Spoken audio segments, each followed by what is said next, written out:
Olá pessoal, estamos aqui hoje para dar continuidade no nosso treinamento.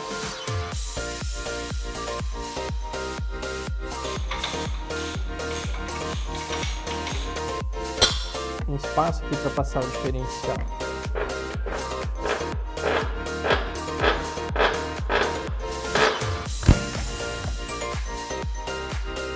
Até encher o acumulador também é bastante óleo.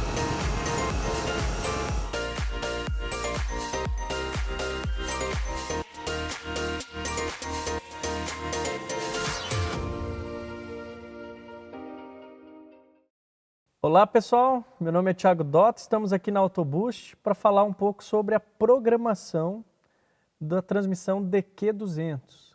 Estamos aqui com o Golf, motorização 1.4, né?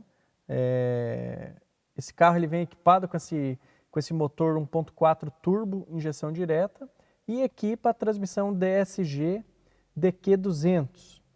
E vamos, junto com o scanner, com o equipamento de diagnóstico, entender um pouquinho aí como trabalhar toda essa parte eletrônica desse carro. Pessoal, então estamos aqui com o equipamento, né?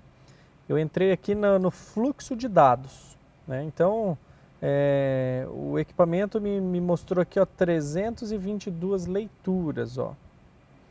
Então, agora eu vou dando uma pesquisada em todas essas leituras e vou selecionando exatamente o que eu quero fazer de leitura em tempo real.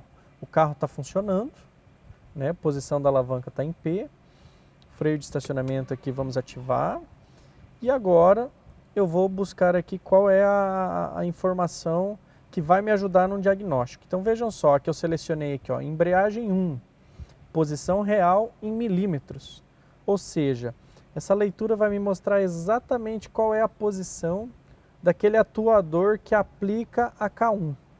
Eu tenho logo aqui abaixo a posição real da embreagem 2, também em milímetros, né? São duas informações interessantes. Aqui abaixo, ó, eu selecionei também a posição atual do posicionador de engrenagem A. O que seria isso? É a posição do garfo que faz o engate das marchas, tá? Então aqui, por exemplo, eu teria aí o garfo que faz primeira e terceira. Então, nessa leitura, eu consigo identificar em milímetros qual está sendo o deslocamento do garfo. Lembrando das nossas aulas lá anteriores, eu posso ter um problema mecânico nesse garfo. Quebrar a bucha de deslizamento desse garfo, eu posso ter um desgaste na própria luva, no próprio garfo pode ter um desgaste. Então, acompanhando essa leitura, eu já consigo identificar se existe um problema mecânico dentro dessa transmissão. Aí eu fiz o quê? A seleção da posição do posicionador de engrenagem A, B, C e D, que seriam os 4 garfos de acionamento, né? Cada garfo faz 2 marchas, então eu tenho 7 marchas à frente e uma ré, totalizando as 8 marchas e os 4 garfos. Então são 4 leituras interessantes. Aqui abaixo também fonte de pressão, para verificar qual está sendo a pressão de trabalho dessa mecatrônica, tá? E outra função aqui abaixo, lá no final, seria aqui a versão de software, para você avaliar se esse software está atualizado ou não. Você já consegue ter essa leitura, tá? Então, eu vou dar um confirmar aqui, ele vai me abrir a tela em tempo real, então essa leitura está sendo em tempo real, tá? Observem aqui, ó, o posicionador do garfo A, está 8,77, 80 milímetros, né? Observem a partir do momento que eu engatar a marcha ré, ele jogou em 0, tá? Então, ele tirou o garfo dessa posição, que estava engatado a primeira, né?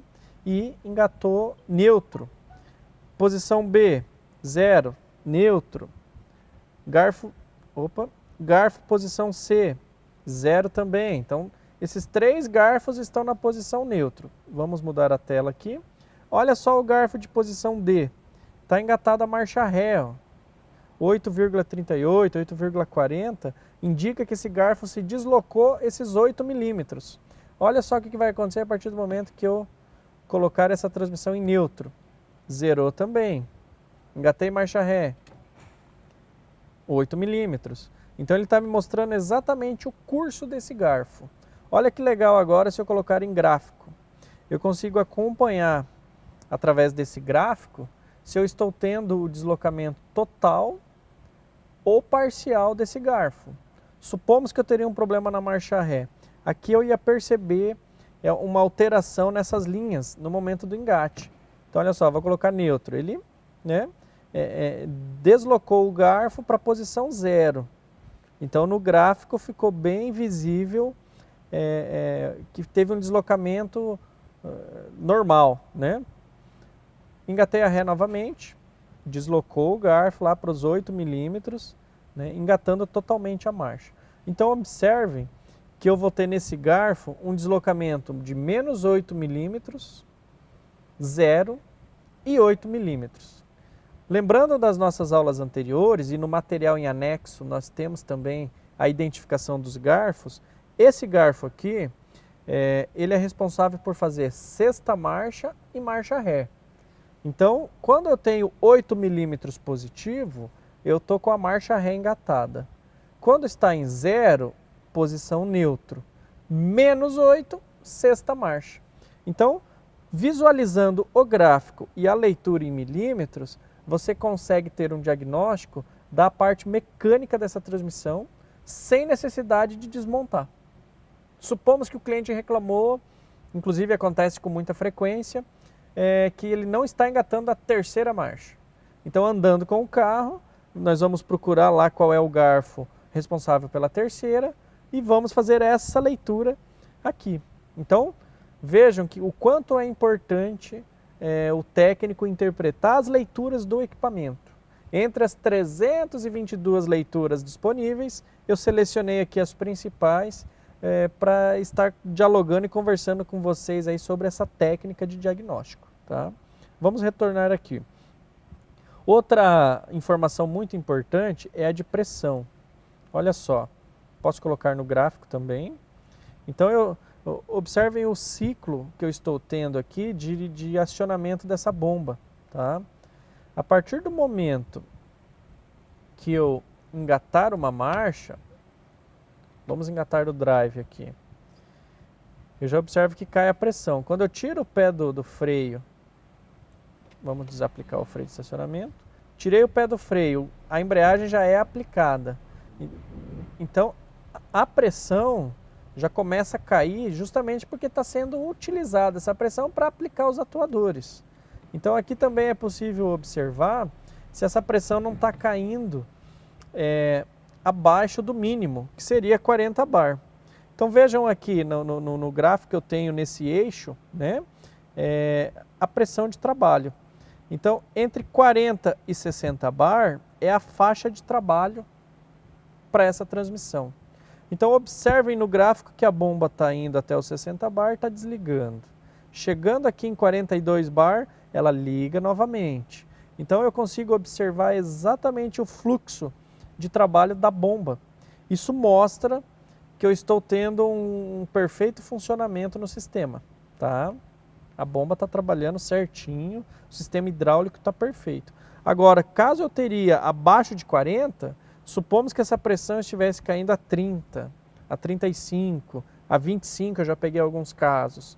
Isso já demonstra um problema hidráulico. Aí nós voltamos lá para aquela aula de mecatrônica. Problema nas juntas, problema no suporte do acumulador, um problema no próprio acumulador, um problema nas esferas, né? Aí a gente volta para aquela aula lá onde nós discutimos sobre a parte hidráulica da mecatrônica. Então vejam que a leitura com o scanner demora 2 minutos. É conectar o scanner, ligar o carro e você já consegue ter um diagnóstico lá daquela parte hidráulica da mecatrônica. Então essa informação aqui ela é muito importante também. Outra informação bastante importante que eu selecionei aqui é a posição dos atuadores da embreagem. Veja aqui, ó, ele está em 1,6 milímetros de deslocamento. Tá?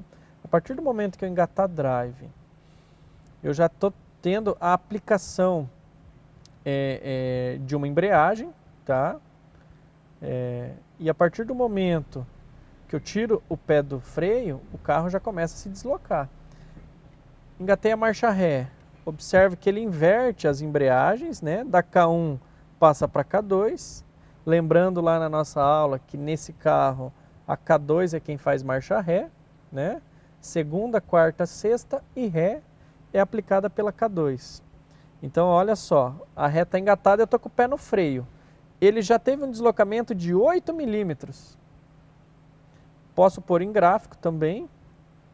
E conforme eu vou tirando o pé do freio, ele vai aumentando. Olha só lá, 11 milímetros, 11,5. Segurei no freio, já baixa para 8, para 7. Coloquei em neutro, ele desaplica totalmente a embreagem. Então eu consigo, através dessa leitura, também acompanhar toda a aplicação da embreagem. Supomos que eu teria um problema nessa embreagem, impedindo aí o acionamento, né, da K1 ou da K2. Nessa leitura, você já consegue identificar se ele está aplicando realmente a embreagem ou não. Então, bem importante também essas duas leituras. Então vejam que eu selecionei os principais, né, que são duas embreagens, os 4 garfos, começando aqui ó, pela posição A. Vamos mudar a tela aqui. Posição A, posição B, posição C, os 3 garfos. Na outra tela eu tenho posição D. Eu tenho a pressão de trabalho real, em tempo real, monitorada por aquele sensor de pressão. E eu tenho a versão de software aqui para você analisar junto as atualizações, se existe alguma atualização para esse carro. Então, leitura dos 4 garfos, dos 2 acionamentos de embreagem e da pressão de trabalho. Vejam que são as principais leituras e fundamentais para o nosso diagnóstico.